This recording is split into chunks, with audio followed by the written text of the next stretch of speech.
প্রিয় অভিভাবক, আপনার দৃষ্টি আকর্ষণ করছি। আসসালামু আলাইকুম ওয়া রাহমাতুল্লাহি ওয়া বারাকাতুহু। দিনকে দিন আমাদের বাংলাদেশে সোশ্যাল মিডিয়ার ভাইরালের হাতিয়ার হিসাবে ধর্মকে যেমন ব্যবহার করা হচ্ছে, তেমনি ছোট ছোট বাচ্চাদেরকেও ব্যবহার করা হচ্ছে। ছোট ছোট সোনামণিদেরকে ব্যবহার করছে ভিউ আনার জন্য। ইতিমধ্যে সোশ্যাল মিডিয়াতে অনেক গার্জিয়ানকে এমন দেখলাম যে তারা তাদের সন্তানকে পর্যন্ত সোশ্যাল মিডিয়াতে দিয়ে বিজনেস করাচ্ছে, ভিউয়ের বিজনেস। যেটা মানুষ দেখতেছে, বিনোদন পাইতেছে, তার পাশাপাশি সেইখান থেকে তারা ইনকাম করতেছে। এইটাই কি আপনাদের ইনকাম করার শেষ মাধ্যম? এখন কি আর আপনার মাথায় এইটা বুঝে আসে না যে হালাল কোনটা আর হারাম কোনটা?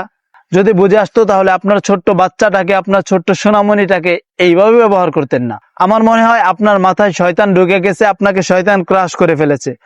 চলুন আজকের ভিডিওটি আমরা শেষ পর্যন্ত দেখি। আমি চেষ্টা করব আমার এই ক্ষুদ্র জ্ঞানের দ্বারা আপনাকে বোঝাতে। আজকে যে ছোট বাচ্চাটাকে নিয়ে ভিডিও বানাচ্ছেন, সে হয়তো বুঝতেছে না যে আপনি তাকে নিয়ে কি করতেছেন বা পাবলিক তাকে কিভাবে দেখতেছে, কিন্তু একটা সময় গিয়ে সে বুঝতে পারবে যে সেই সময় আপনি তাকে ব্যবহার করে আপনি ইনকাম করেছেন। তখন আপনিই ভাবুন তার মনে আপনার জন্য কেমন ঘৃণা জন্মাবে। রাসূল সাল্লাল্লাহু আলাইহি ওয়াসাল্লামের একটি হাদিস আমি এইরকম শুনেছিলাম যে কোনো পিতামাতা যদি তার সন্তানকে জন্মের পরপরই কালিমা শিক্ষা দেয়, তাহলে তার মৃত্যুর সময় কালেমা নসিব হওয়ার অনেক অনেক সম্ভাবনাই থাকে। সুবহানাল্লাহ। আমরা সেগুলো বাদ দিয়ে জন্মের আগে থেকেই কাপল ব্লগ, বাচ্চা হবে, বাচ্চা হচ্ছে, ওয়াশরুমে যাচ্ছে, এই খাচ্ছে, ওই আনতেছে, এইগুলো নিজেদের দৈনন্দিন জীবনের গোপনীয়তাগুলো পাবলিকের সামনে উপস্থাপন করতেছি।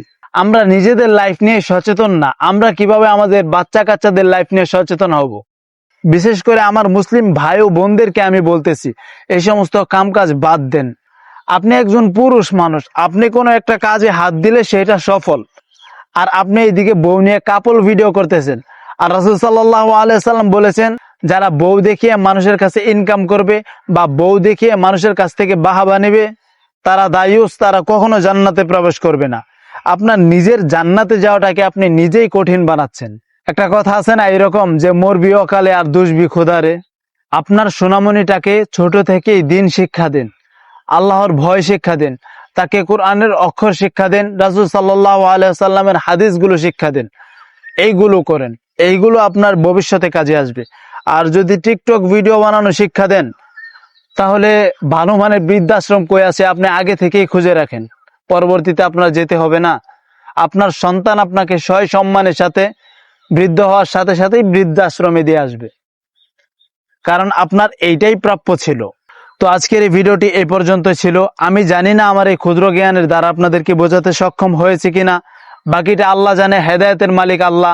আমি চেষ্টা করলাম আমার জায়গা থেকে সঠিক কথাগুলো আপনার কান পর্যন্ত পৌঁছে দিতে, বাকিটা আল্লাহ তাআলাই ভালো জানে।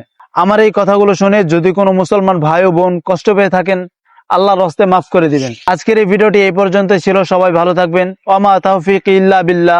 আসসালামু আলাইকুম ওয়া রাহমাতুল্লাহ।